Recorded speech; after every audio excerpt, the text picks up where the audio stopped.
Hello students, this is Ms. Dhandore SS. Last time we have seen position of transition and inner transition elements in the periodic table. Today we'll see next part. But before that, once again I am reminding to like, share and subscribe my channel so that you will get notifications of new videos there. So let us see the next part of transition and inner transition element. Last time we have seen the electronic configuration of 3D, 4D, 5D and 6D series general electronic configuration. So today let us see again all these series. Mainly we are going to study 3 series, 3D, 4D and 5D series. Also we have seen the elements present in these series. So here you know the trends in periodic table, that is from with increase in atomic number. If you going to consider the atomic size, then atomic size goes on increases from top to bottom here. That means with increasing atomic number from top to bottom, new shells are added in the atom and so atomic size goes on increases. But in the period from left to right, with increasing atomic number, what happens here? With increasing atomic number, the atomic size goes on decreases because the nuclear charge, effective nuclear charge goes on increases here. And with increasing nuclear charge, the attraction between the last electron and the nucleus increases, and as a result the electrons are attracted towards the nucleus, and so the size of the atom goes on decreases here. But here in case of transition elements, they show the variation in the atomic size. Before that, we'll see here 10th, 11th and 12th group of the periodic table, and 10, 11 and 12th group containing transition elements. If you consider 10th group, that in 3rd series nickel is present. Then next one, in 4th series palladium is there, and in 5th series platinum is there. So I'll show here. In case of 10th group, this is your 10th group, and 3rd, 4th, 3rd series nickel is there, 4th series palladium and 5th series platinum is there. And all these elements, if you remember, all these elements are used as a catalyst. For which reaction? These are used as a catalyst for hydrogenation reaction. You can, if you remember the hydrogenation of alkene, then hydrogenation carried out in presence of nickel catalyst, or in reduction reaction palladium or platinum is used. So actually these are used as a catalyst.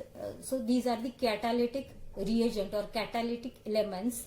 If you consider the 11th group of the periodic table, transition element, then in that case first is your copper, then silver and then gold is there. So all these elements are noble elements, and these are used for preparation of coins here. These elements are used for preparation of coins. So this 11th group element, these are the coinage metal or coinage element you can say. And the last, that is 12th group element. These 12th group elements containing zinc, cadmium and mercury, these are only D block elements. These are not considered as a transition element. So these are not transition elements. Actually these are called as a pseudo transition. Pseudo means fake transition elements. Why these are pseudo transition elements? Because last time I told you transition elements are these elements, or definition of transition elements is what? The elements in which the last orbital is either last penultimate d orbital, you can say.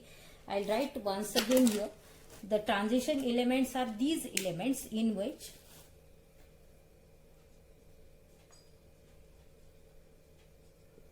transition elements. What is the definition of transition elements? That is the last penultimate What is a penultimate d orbital? Penultimate, that is, I'll write in bracket, that is 1 minus d, sorry, that is n minus 1 d orbital, penultimate orbital, is partially filled or incompletely filled,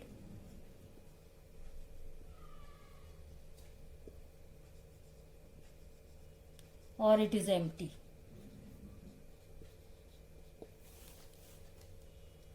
And so these are the transition element. But this last group, 12th group, contains pseudo transition element. These are not counted as a transition element. What is the reason for that?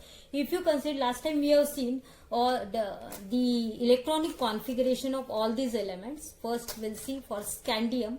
For scandium it is, I'll write here, for scandium configuration is orgon, Ar, then 3d1 4s2. 3d1 4s2. What about next? Titanium. It is orgon, 3d2 4s2. Then next is what? Next is vanadium. It is orgon, 3d3 4s2. Then next one is your chromium, orgon, 3d5 4s1. Here Mn, orgon, 3d5 4s2.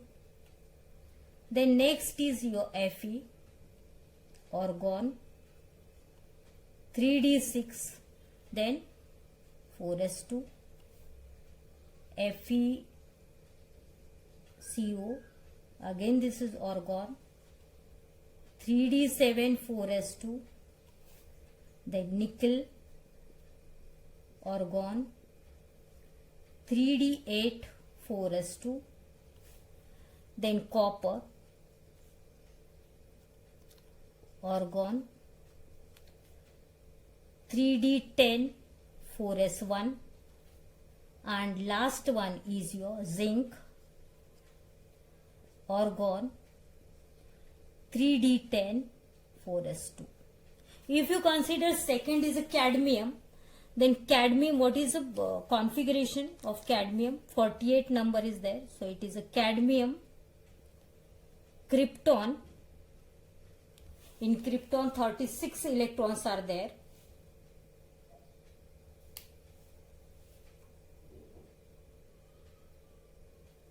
So 36 plus 2, 38, and remaining electrons are placed in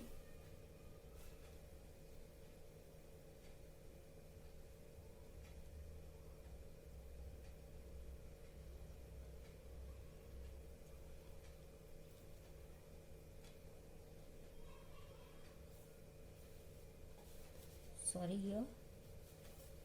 This is first I'll write d orbital, 3d10 and 4s2. If you consider Hg, mercury, then it is xenon 54, 3d, sorry, this is not 3d, actually this is 4d10 and 5s2. This is your 5d10 and 6s2. So if you consider all these things, zinc, cadmium and Hg, then in zinc also the last orbital is completely filled, 3d10 4s2. If you consider cadmium, then here also the last orbital is completely filled, 4d10 5s2, and in Hg, mercury, last orbital is completely filled, that is 5d10 6s2. Maximum capacity of d orbital is of 10 electrons and s of 2 electron. So in elemental state, the last orbital is completely filled, and hence they cannot show the properties of transition element, because transition elements are these elements in which their last, that means penultimate d orbital, is partly filled or empty it is, or incompletely filled or empty. But here the last orbital, last penultimate d orbital, is completely filled in elemental state. What about excited state? Excited state with in its regular regular oxidation state, if you consider CD, then regular oxidation state of CD is a CD2+. So if 2 electrons are lost from atom, then there is a formation of CD2+, and then also its last electronic configuration is a 4d10. If you consider Hg, then in Hg also the regular oxidation state is a +2, and last 6 S2, that means 2 electrons from 6s orbital will be removed, and here your electronic configuration in excited state is a 5d10. This is also completely filled. If you consider zinc, then in zinc also the configuration is a 3d10. That means either is in elemental state or in excited state, the last orbital is completely filled, so they do not show the properties of transition elements, and so these are not transition element, these are called as a pseudo transition elements here. So this is about the 3d, 4d and 5th d series. The 10th group element, that is nickel, then palladium and platinum, these are the catalyst or catalytic element, then copper, then Ag, that is a silver, and Au, that is a gold, which present in 11th group of the periodic table. These are your coinage element, because the coins are prepared from this. And the last, that is 12th group, last group, that means last group of the transition elements is the 12th group. 12th group contains zinc, cadmium and mercury as their last orbital in its elemental state, and in excited state is completely filled, and that's why what happens, these are called as pseudo transition elements, because they do not show the properties of this transition element. Then we'll go for the atomic size. What happens with the atomic size in transition elements here? Actually, the atomic size, if you consider the periodic table, then with increasing atomic number from top to bottom, I told you just now, once again we'll see the periodic table.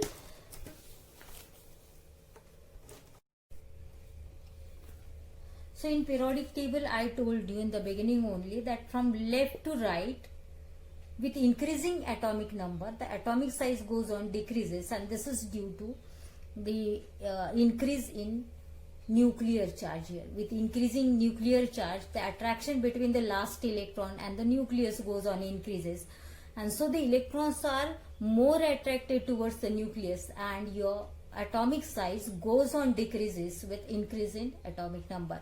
But from top to bottom in the group, with increasing atomic number, as new shells are added in the atom, the atomic size goes on increases, and so atomic radius also goes on increases here. So let us see about the transition element. The transition element shows the variation in the atomic radius here. For that, we'll see first the electronic configuration again. We'll consider a 3D series, and for 3D series, the electronic configuration for scandium, it is last electronic configuration 3D1. Only one electron is present in d orbital. Then in titanium 3D2, vanadium 3D3, then chromium 3D5, then it is 3D5 for manganese, 3D6 for Fe iron, 3D7 for cobalt, then 3D8 for nickel, 3D10 for copper, and in zinc again it is a 3D10. So this is the penultimate orbital electronic configuration, n-1 d orbital electronic configuration. So in case of 3D series, this is the 3D electronic configuration of 3D series and also from 3 to 12 group of the periodic table.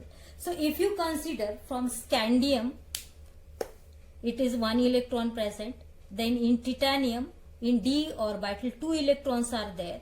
Then in vanadium, in d orbital 3 electrons are there. And first electrons are filled in s orbital according to Abou's principle. Lower energy level energy orbitals filled first, and then the electron enters in the higher energy orbital. So first, while filling the electrons, configuration is your, for scandium it is your orgon. Then first electrons are filled in 4s orbital, 4s2, and then electron comes in the d orbital here. So first electrons enters in lower energy orbital, and then electrons comes in the d orbital. So here in this case what happens, the two effect, that means nuclear charge and also the screening effect affect the atomic size when you go from left to right in the period there. So in period actually the atomic radius or atomic size goes on decreases due to increase in the nuclear charge. But in the case of transition elements, d electrons are added there, and these d electrons shows actually the screening effect or shielding effect here. What is the screening effect? These d electrons actually appear as a screen in between the last electron and the nucleus, and as a result what happens, if the shielding effect increases, then the electrons, as there is a screen on in between the last electron and nucleus, the last electrons are not attracted towards the nucleus, it goes away from the nucleus, and as a result the size of the atom slightly goes on increases if the shielding effect or screening effect goes on increases. In case of scandium, only 1 electron is there in the d orbital. In case of titanium, 2 electrons are there. In case of vanadium, 3 electrons are there. Here in chromium, 5 electrons. In manganese, 5 electrons are there in the d orbital. So from scandium, I can show from this scandium to manganese, your effective nuclear charge is greater than shielding effect or screening effect. And that's why what happens, the atomic size goes on decreases slightly up to manganese. What about Fe? In Fe there are 6 electrons. In cobalt 7 electrons are there in d orbital, while in nickel 8 electrons are there in the d orbital. So in this case what happens, the effective nuclear charge is almost equal to the screening effect.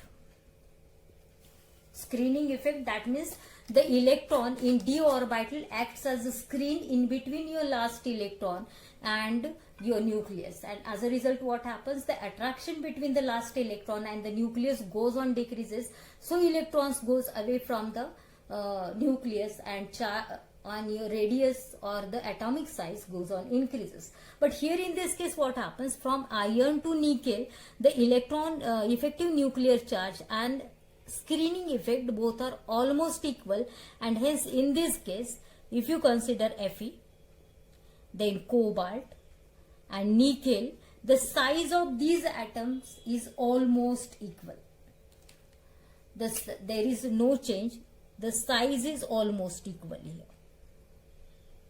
Approximately equal size for Fe, cobalt and nickel.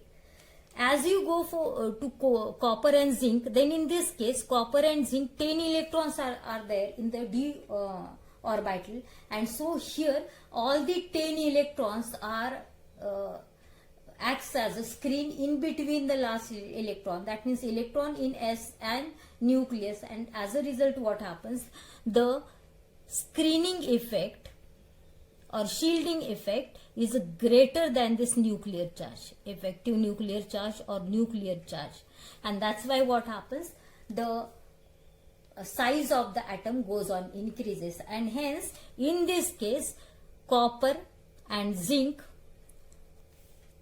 size of this zinc is greater than the copper. So here in case of zinc and copper, the size of zinc, atomic size of zinc is larger than copper.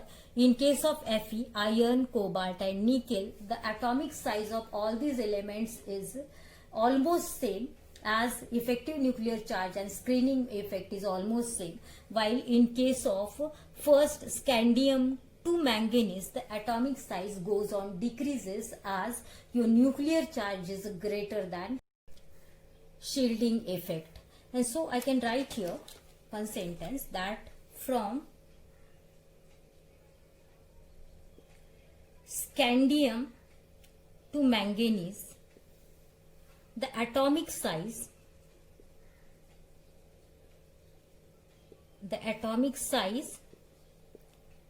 decreases from left to right in the period why? As effective nuclear charge is greater than shielding effect. This is one thing. Secondly what? From Fe to nickel, the atomic size is same. The atomic size is almost same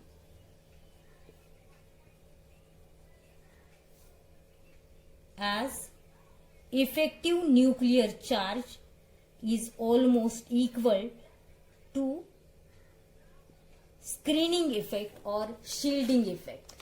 And the last one, that is, and last from copper to zinc, the atomic size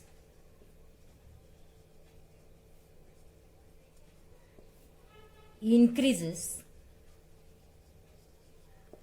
as effective nuclear charge, or you can write screening effect is greater than effective nuclear charge. And that's why I'll write here, so the size of, or you write the atomic size of zinc is larger than copper. Question may be, why atomic size of zinc is larger than copper?